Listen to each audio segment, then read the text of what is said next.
The views expressed in this program do not necessarily reflect those of this station. Welcome to Insights into Northeast Michigan, a WBKB News public affairs program. Insights deals with the issues affecting those in the community, as well as Northeast Michigan and the state. And now, Insights into Northeast Michigan.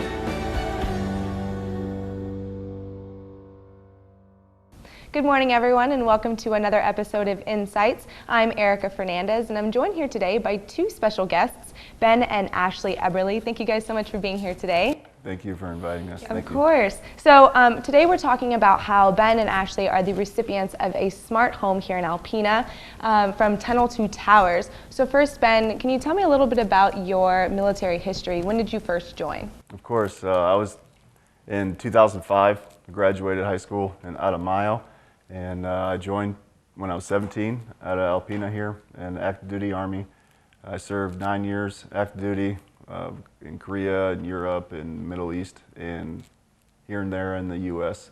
I was a 12 Bravo combat engineer, so I did route clearance and a lot of explosive hazard disposal while I was in the military. Well, I was in the military for the 9 years. I re-enlisted two separate times while I was in. I served in Iraq and Afghanistan. I was injured in Afghanistan. And the remainder of my time in the military was rehabilitation for 2.5 years in Fort Sam Houston and San Antonio, Texas. Okay, and so you mentioned your rehab. Can you tell me a little bit about your accident? Yes, I was doing a route clearance patrol November 19th, 2011. I was in Afghanistan in Logar province, which is RC East of Afghanistan. And I was dismounted at the time looking for IEDs, which is the improvised explosive devices, the roadside bombs that they would place.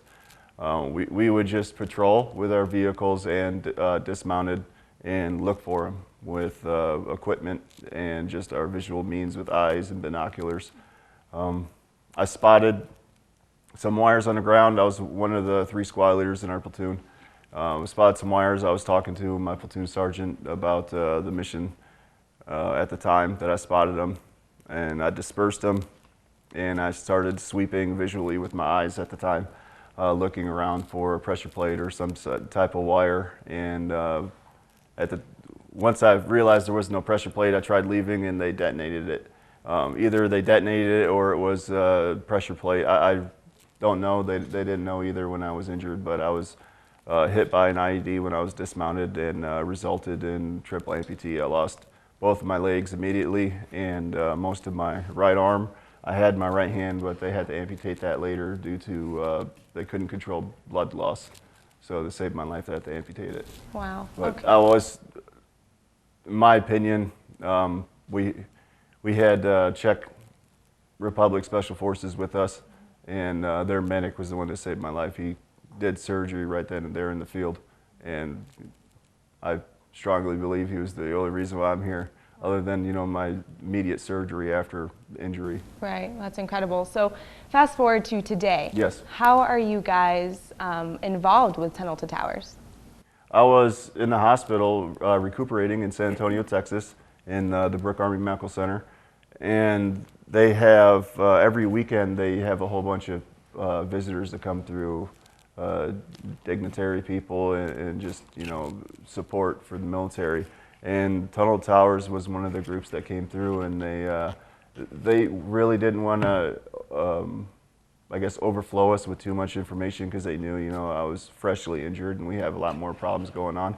But they introduced us to the program and told us what's out there, for catastrophically wounded service members from the current wars, the Iraq and Afghanistan wars, and that they built smart homes for catastrophically injured service members, and that they were there to support us. They had the firefighters there from New York City Fire Department, and they were there to support us, and they were handing out T-shirts, and that's the very first time that we met them.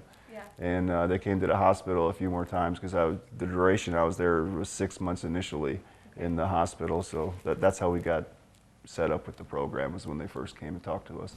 So what does it mean to you guys to be receiving a home that will help fit your needs a little bit better? It means everything. It really, you don't really think about the things that you break when you're in a wheelchair. And just the obstacles you got to go around, even having young children, you know, what they put all over the place in the house is just a small rental home that we were when I first initially got injured was tore up from my wheelchair. I was always kicked back and relaxed from my, you know, to get pressure off my legs and my back for pain relief. And I would run into the house all over the walls and put gouges in the walls, you know. They're putting the smart home, they're building it ground up to where it's open floor plan for wheelchair accessibility.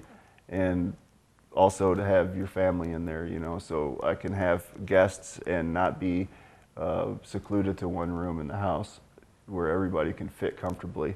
Not only that, you know, just being a husband, a father, just a family member, I'm more independent in a house that suits my physical demanding needs, you know, what I need to do, either cook or clean or just hang out with the children. I can do that. And it's like I don't know, just a huge weight off our shoulders. It really is. It's just something else. I can't even really explain it. It's like the foundation to our family. Him being in our home where he is just totally accessible. He can, you know, he'll be able to utilize the sink and the ovens that will be going up and down at his height. He'll have plenty of space to get around. He'll be able to get into the children's bedrooms. Be able to help with bath time. You know, now that we're having a home, we can get back into school. Just kind of find who we are, where we're at, and just we're happy here. Yeah. And not only that, but knowing that, you know, this is our home that's being built, we're not moving again. So we get to settle down, you know, and we get to understand where our children are going to be having their education, where ourselves, because we're young adults, that we're going to be doing our education. We're not going to be on the run anymore, which is a big thing for the family. Absolutely. Yes. So what would you want this type of event, really quickly tell me, how do you hope that this impacts the community, you know, being a veteran? Just the support, it's amazing. The support that I have received and that I've seen since I've been injured is overwhelming. It's something else. I mean, I can't even explain it, because all the years when I was in the military before my injury, I was just on the go, so I never got to see the civilian side of things. It was just always in the field, always deployed, on the go. And now it's settled down, you know, the support from just our citizens is just, we're not letting it happen what happened to the Vietnam veterans again. That's a better way of putting it. And the support is out there for, you know, the veterans of the past wars that are coming around now that this war has kind of calmed down. They're supporting more of our previous veterans as far as getting them into like the CFI in San Antonio and helping them with walking. You know, there's organizations who donate homes, you know, foreclosed homes so that they can be comfortable. The support is out there from Americans. It's just overflowing, and it's out there. You just have to know how to find it. Okay, well, thank you guys so much for being here today, and Ben, thank you so much for your service. Well, thank you, and it's my pleasure. Stay tuned, because coming up next, I'll speak with Tom Mayle, who is the lead contractor in this project for Ben and Ashley. Welcome back, everyone. I'm Erica Fernandez, and I'm joined here right now with Tom Mayle, who is the owner of Mayle Construction and is also the lead contractor on this project for the Eberly family. Tom, thank you so much for being here today. So go ahead and tell me, how did you first get involved with this project? Actually, Ben is renting a house here in town that I built about 8 or 9 years ago. Okay. So did he reach out to you, or did Tunnel to Towers reach out to you? No, he actually was real happy with the quality of the house, so he reached out to Tunnel to Towers and told him, you know, about where he was living, and he was real happy with the craftsmanship and everything. So they in turn got in touch with me and went from there. So how are you guys working with Home Depot and GM and all that? How is that working? Like I say, basically all the materials were donated by Home Depot. Okay. It's been a real good working relationship with them. Whenever I need something, I just go down there and put in the order and get what I need. So tell me a little bit about the home. How long have you guys been working on the home? We broke ground mid-December, I think like the 14th or 15th of December, Okay. which was unheard of around here. Yeah. Especially right before winter. Yeah. Thank God we had a real easy December. We had a few days lost to weather, but we worked around it and through it, and got it to this point, which everybody seems to be pretty happy with. So. Yeah. So would you say that this is one of the more difficult projects that you've taken on? No, it's a normal. Yeah. I mean, it's a little bit of a fancy house. It's big. It's 2,800 square feet on the main floor. So for the area, that's a pretty sizable home. So tell me a little bit about the house. How is this considered a smart home, and how will it be more convenient for the family? Well, the main doors that Ben will be going in are all automatic. He's just got to push a button, and the doors will open and lock. Everything else, a lot of the lighting fixtures will be on. He'll be able to control it from his iPad. Some plugs, switching. There's security and surveillance around the whole house, so he'll be safe. Okay. Yeah, so we're inside the home right now that's being built, and it's currently in the process. So you guys are working on it. Can you show me around a little bit? What room are we standing in right now? This is the great room, Okay. or living room. Okay. Fireplace back here. This would be the kitchen area here and dining room. Okay. All have a real nice view of the lake. His master bedroom over there will have a real nice view of the water. It's not a lake, it's a river. And so what about the kids' bedrooms? Where will those be? There's one big bedroom here for, I think the oldest. The daughter? Yeah, the daughter. And then a little smaller bedroom over here. They have a bathroom in between them that they share. Okay. So this would be 3 bedrooms, 2 baths? It's 3 bedrooms, 2.5 bath. Okay.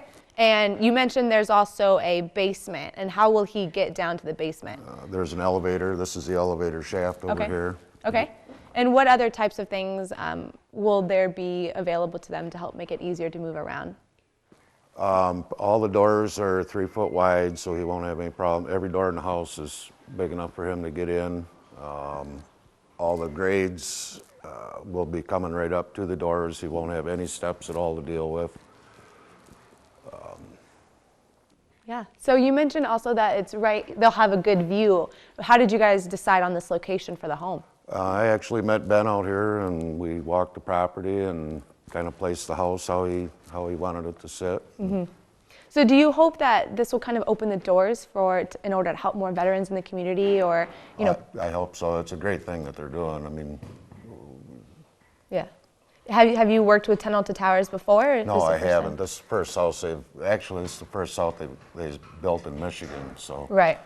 they've done 40 or 50 of them around the United States, but this is the first one in Michigan, and that's what compelled GM to get involved. Yeah. So when is the projected estimated final date to be completed? We're supposed to be done April 15th, but like I said, we've lost 20-some days already to weather, so we're first week or 2 of May, hopefully we can be complete. Okay. And then that's when the family will be able to move in? Correct. Okay. Yeah, that's great. when they sign the deed over to them, and it's theirs. All right. At no cost to them. So how does it feel for you to be able to be participating in this type of project? Oh, great. It's great to have winter work for one, but it's a great thing that they're doing, for our veterans. So. Right. All right, perfect. Well, thank you so much for being here, Tom, and for sharing your experience with us. Okay. Stay tuned, because coming up next, I'll speak with Sharon Cole, who is the race director for the Tunnel to Towers 5K. Welcome back, everyone. I'm joined here right now with Sharon Cole, who is the race director for the Tunnel to Towers 5K. Sharon, thank you so much for being here today. Thank you for having me. First off, go ahead and tell me, what is the Tunnel to Towers 5K? The Tunnel to Tower 5K is a walk-run to be held in Alpena, with proceeds benefiting the Tunnel to Towers Foundation. That foundation builds homes for disabled veterans, and we have a first smart home in Alpena, which the homeowner will be able to operate from his iPad. First one in Michigan, built in Alpena, and so there we're having the first run in Alpena as part of that. Yeah, and we actually just met Ben and Ashley. They told me a little bit about their home. So how did you become involved with Tunnel to Towers? Well, I work at WATZ, and I cover the Alpena Township as part of my beat. And this foundation had written a letter to the township asking for a reduction in the building permit fee for the Eberly home. And I got interested. You know, just kind of a love for the public servants and stuff, and I got interested, and the more I talked to people from the Tunnel to Towers Foundation, the more I just had a passion for it, got involved, and they asked me if I would be interested in hosting a 5K in Alpena to celebrate the first smart home in Alpena, and it didn't take a lot of convincing. It was just, yeah, it's one of those things you just have to do. So you mentioned that this is the first 5K in Alpena. What are you planning on, how are you planning on making this local? What are the plans so far? Well, we've already got quite a bit of participation. Local fire departments, as in the runs that are held in New York and Orlando and in different places in the country, they have firefighters who run in their turnout gear, which is what this is all based on, firefighters losing their lives on 9/11 in New York. And we've already got commitments from fire department personnel, police personnel, law enforcement. City Fire Department will be there with their truck. We're going to have a big flag hanging out off the ladder. And we have a fireman who will be singing the Star Spangled Banner. We've got groups involved, just a lot of great community support already. Everybody's behind this. It's like if you watch a video, you want to be a part of it. So when is this going to be, and how is it going to take place? How is it going to work? September 24th in Alpena. Registration will begin at 9 o'clock. It's a Saturday. You can also soon be able to register online. And the run will take you out on the pier, around downtown, and back to the band shell where it'll all finish up, and we'll have some awards and a little presentation, and Ben and Ashley Eberly and their family will be there, and Ben is our Grand Marshal for the run, and so we're really excited about that. So how do you think that having an event like this here in Alpena will benefit the community? Awareness. After 9/11, I think so many more people appreciated firefighters, service personnel. I mean, it all just kind of wraps up together. You know, the loss of so many lives on that day were defended by the armed service people, and everybody just became so much more aware, so much more patriotic, so much more appreciative. And this is just bringing so many people together all in one place and supporting the Eberlys and the foundation and making more smart homes available for more people in other locations as well. What do you think that this will say about the city of Alpena as not only being the first city in Michigan for smart home, but also being the first in Michigan for this 5K run? I think it speaks very well, but really no surprise. It's just such a great community. I've been involved in different things, fundraisers, community events, and this is just such a caring, giving community. It's if you ask, if you put your hand out, you get something, you know, and that's just how it's already been in just the few short weeks that I've been working on this. The response has just been so cool, you know. Mm-hmm. So you mentioned that you are already starting to get some response from the community, but what do you need in order to help make this event a successful one? I need participants. Number one, participants. We're looking for individuals, families, organizations, groups, you know. There'll be awards for different categories of people and stuff, and by that I mean organizations or your work, or you know, you can get teams together. And financial support.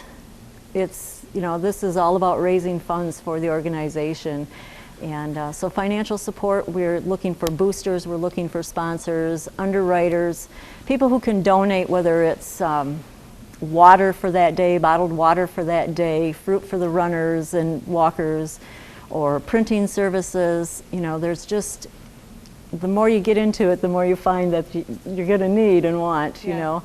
And just participants, money. I mean, that's what it's all about, and bringing the community together. So I imagine that this task is a hefty one. It is. So tell me a little bit about some of the things that you're having to go through in order to make this successful. Well, the foundation itself out of New York has been just brilliant to work with. They've done these, this is the 15th year.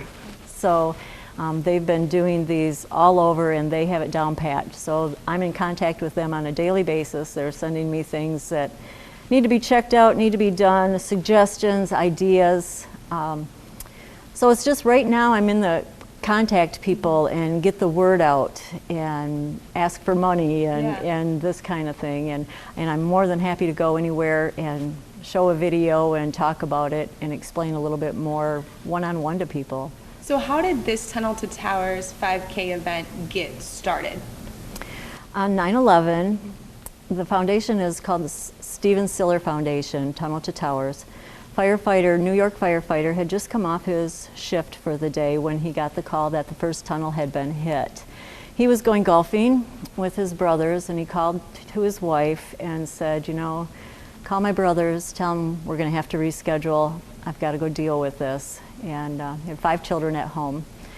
And he went to the towers, and the tunnel, the Brooklyn Tunnel, was stopped for security reasons. He couldn't get through. So he strapped on his 60 pounds of firefighting gear and ran, ultimately to his death, along with 342 other firefighters. And his cousins started this foundation, and some of the things they first started doing was paying off mortgages and that kind of thing for other firefighters who had lost their lives to help support those families.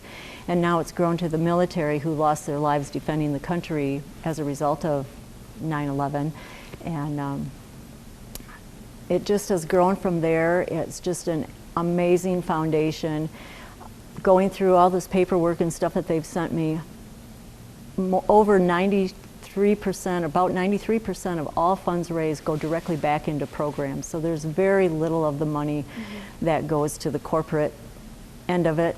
You know, it just really benefits the people it should benefit. You know, it's just really cool. Yeah, and it is going to benefit Ben and Ashley and absolutely, their entire family. Absolutely. All right. Well, thank you so much for being here, Sharon. Thank you for having me. And for also putting on this 5K that will help so many individuals. It's been fun. All right. Labor of love. Thank you. That'll do it for today's Insights. Thank you so much for watching. Insights into Northeast Michigan is produced by WBKB News. If you have any comments, suggestions, or topics you would like to see on a future show, please email WBKB News. This has been a production of Thunder Bay Broadcasting Corporation. All rights reserved.